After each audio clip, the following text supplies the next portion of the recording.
இப்போ நம்ம அதிக காலம் உயிர் வாழணும், அப்போ கனவு காணணும் அப்படின்னு சொல்லிட்டு, நாம ஏன் அந்த கனவுல ஒரு அளவுக்கு அதிகமான கஷ்டம் இருக்கக்கூடாது. ஏன்னா, அதுவே நம்மள அதிக காலம் உயிர் வாழ விடாது. இப்போ நான் குற்றாலத்துல போய் குளிக்கணும்னு நினைக்கிறேன்னு ஒரு கிணத்துல அல்லது எங்க வீட்டு பக்கத்துல எங்க தோட்டத்து பக்கத்துல இருக்கிற நான் எனது வீட்டிலிருந்து ஒரு 2 கிலோமீட்டர் தொலைவில் அல்லது 3 கிலோமீட்டர் தொலைவில் உள்ள ஒரு ஏரியில் குளிக்க வேண்டும் என்று ஆசைப்படுகிறேன்.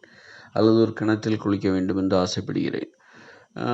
ஓகே. இந்த கனவுகள் என்னை அதிக காலம் உயிர் வாழ வைக்கும். அதே நேரத்தில் நான் ஒரு குற்றாலத்துக்கு போய் குளிக்கணும் அப்படின்னு ஆசைப்பட்றேன்னு வச்சுக்கோங்க. அடுத்த மாதம் குற்றாலத்துக்கு போய் குளிக்கணும், அடுத்த மாதம் கொடைக்கானலுக்கு போகணும், அடுத்த மாதம் நான் அமெரிக்காவுக்கு போகணும், அல்லது 2 மாதம் கழித்து அமெரிக்காவுக்கு போகணும், அல்லது அடுத்த வருஷம் போகணும். இந்த எதிர்பார்ப்பு எப்படிப்பட்டதுன்னா, இது உண்மையிலே நம்ம ரொம்ப ஆபத்தானது.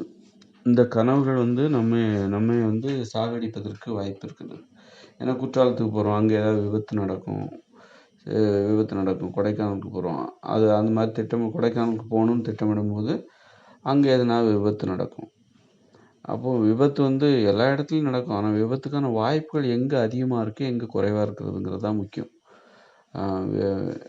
நம்ம கையில் எதுவுமே இல்லை, விபத்து நடக்கணும்னு தான் நடக்கும் அப்படின்லாம் சொல்கிறதுலாம் தப்பு. இப்போது ஒருத்தர் ஒரு இடத்துக்கு போகிறாரு அப்படிங்கும்போது அவர் என்ன பண்ணுறாரு அப்படின்னா, மெயின் ரோட்டில் போகாமல், அங்கே வாகனங்கள் அதிகமாக போகிற அந்த மெயின் ரோட்டில் போகாமல் இருசக்கர வாகனத்தில் போகிறாரு. ஒரு பஸ் ஸ்டாண்டுக்கு போகிறாருன்னு வச்சுங்க. அப்போது இருசக்கர வாகனத்தில் போராடும்போது அவர் என்ன பண்ணுறாரு, மெயின் ரோட்டில் போக மாட்டேங்கிறார், தெருக்கள் வழியாக பூந்து அப்படி போகிறார். ஏன் தெரு வழியாக போகிறாரு அப்படின்னா, அங்கே மக்கள் நடமாட்டம் இருக்கும், அதனால் வாகனங்கள் எதுவும் வேகமாக வராது. அப்போது ஒரு பாதுகாப்பாக போகலாம். பாதுகாப்பாக போகலாம். அப்படி இருக்கும்போது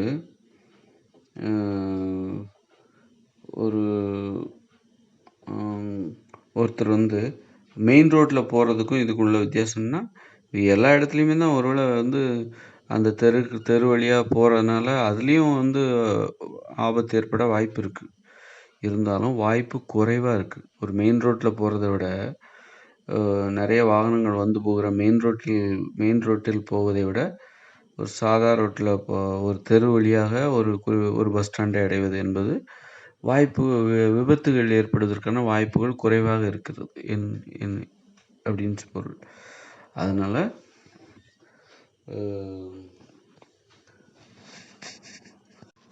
அது மாதிரி இப்போ நம்ம கிணத்துக்கு போனால் கூட நமக்கு அங்கே விபத்து ஏற்படுறதுக்கு வாய்ப்பு இருக்குது போகிற வழியில்.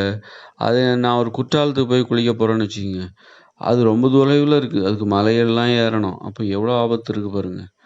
அப்போ ஆபத்து எல்லா இதுலேயுமே இருக்குது, ஆனால் எதில் கம்மியாக இருக்கோ அதை நோக்கி தான் நம்ம போகணும். அதில் தான் நமக்கான பாதுகாப்பு இருக்குது. ஆபத்து எல்லா இடத்துலையும் இருக்குது. விபத்துக்கான ஆபத்து, மரணம் அடைவதற்கான ஆபத்து எல்லா இதுலேயுமே இருக்குது. அப்போ எங்கே ஆபத்து குறைவாக இருக்கோ அதைத்தான் நாம் தேர்ந்தெடுக்க வேண்டும். எங்கே விபத்து ஏற்படுவதற்கான வாய்ப்பு குறைவாக இருக்கிறதோ அவற்றை தான் நாம் தேர்ந்தெடுக்க வேண்டும், கனவாக காண வேண்டும். கடினமான கனவுகள், ரொம்ப கடினமான கனவுகள்லாம் அந்த கனவுகளை அடைவதே என்ன பண்ணால் உயிரை பணயமாக வைத்து தான் அடைய வேண்டும். உயிரை நம்ம பணயமாக வச்சு தான் நம்ம அந்த கனவுகளை அடையணும். அதனால் நம்ம கனவுகள் அடைய வேண்டும். அதே நேரத்தில் அதற்காக அந்த கனவுகளுக்காக உயிரை பணயமாக வைக்க முயற்சிக்கக்கூடாது என்பது தான். அதனால் பாதுகாப்பு, விபத்துக்கான வாய்ப்புகள் குறைவாக இருக்கின்ற அழிவுகள் ஏற்படுவதற்கான வாய்ப்புகள் குறைவாக இருக்கின்ற ஒரு திறமையை ஒரு கனவை தேர்ந்தெடுத்து அந்த கனவுகளுக்காக நாம் உழைக்க வேண்டும், வாழ வேண்டும். அதுபோன்ற கனவுகள் நிரம்பிய ஒரு வாழ்க்கையை வாழ வேண்டும்.